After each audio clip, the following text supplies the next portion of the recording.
Hello guys, welcome to my channel. करीब 100 साल पहले हिमाचल की ऊंची घाटियों में बसा था एक छोटा सा गांव। नाम था आकाशपुर। ये गांव इतना ऊंचा था कि लगता था जैसे पहाड़ों ने खुद को फैलाकर आसमान को नीचे खींच लिया हो।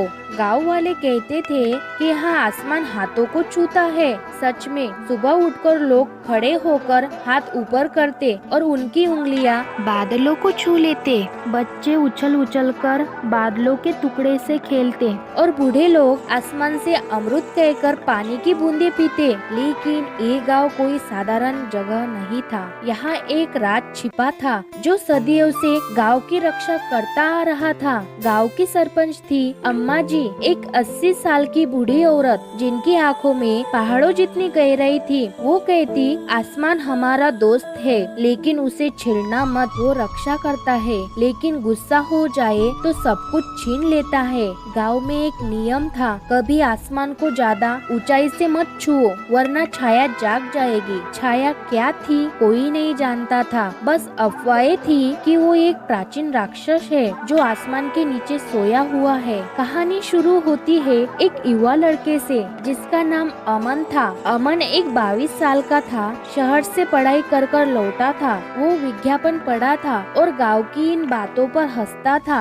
अम्मा जी, ये सब अंधविश्वास है। आसमान करीब है क्योंकि हम ऊंचाई पर है। वैज्ञानिक रूप से ये ऑप्टिकल इल्यूजन है, वो कहता। लेकिन उसके मन में एक जिज्ञासा थी, अगर आसमान इतना करीब है तो क्यों ना ऊपर जाकर देखा जाए। अमन का दोस्त था राजू, एक 20 साल का किसान लड़का जो हमेशा उसके साथ एडवेंचर करता था। और थी उसकी बहन सीमा, 18 साल की, जो गांव की कहानियों पर यकीन करती थी। एक दिन अमन ने फैसला किया वो आसमान को छूने से आगे जाएगा। चलो पहाड़ों की चोटी पर चढ़कर देखते हैं कि ऊपर क्या है। और राजू और सीमा को लेकर निकल पड़ा। गांव वाले मना कर रहे थे, मत जाओ, छाया जाग जाएगी। लेकिन युवा खून कहाँ मानता है। वे तीनों पहाड़ों पर चढ़ने लगे। रास्ता कठिन था, चड्डाने, ठंडी हवाएं और कभी कभी बादलें इतने घने कि लगता हाथ से पकड़ लो। जैसे जैसे ऊपर जाते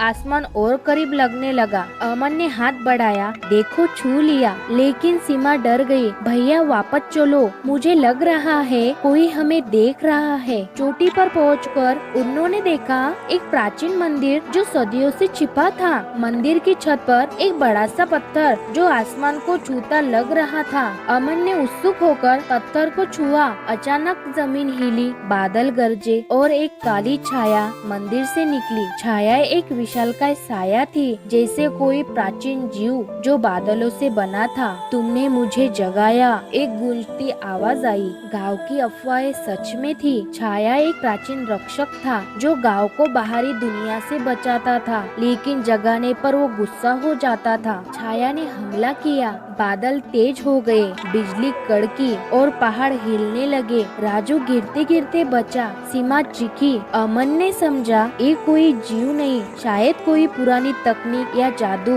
वो मंदिर में घुसा और वहाँ एक पुरानी किताब मिली। किताब में लिखा था, छाया को शांत करने की चाबी है गांव की एकता। सब मिलकर आसमान को छुओ और माफी मांगो। लेकिन कैसे? छाया तेजी से नीचे गांव की तरफ बढ़ रही थी और गांव में तूफान आ गया था। घर उड़ने लगे, लोग डर से भाग रहे थे। अमन, राजू और सीमा नीचे उतरे। अम्मा जी ने देखा, बेटा तुमने गलती की, अब सबको इकट्ठा करो। अमन ने गाँव वालों को बुलाया, सब खड़े हो गए, हाथ ऊपर करके आसमान को छुआ। माफ करो छाया, हम तुम्हारी रक्षा करते हैं, सबने एक साथ कहा। अचानक छाया रुक गई, बादल शांत हुए और एक रोशनी फैली। छाया वापस मंदिर में समा गई। पता चला छाया कोई राक्षस नहीं बल्कि एक प्राचीन ऊर्जा थी, गांव के पूर्वजों ने बनाई थी ताकि गांव ऊंचाई पर सुरक्षित रहे। लेकिन वो केवल एकता से नियंत्रित होती है। अमन ने सीखा, विज्ञान और परंपरा के साथ चलते हैं।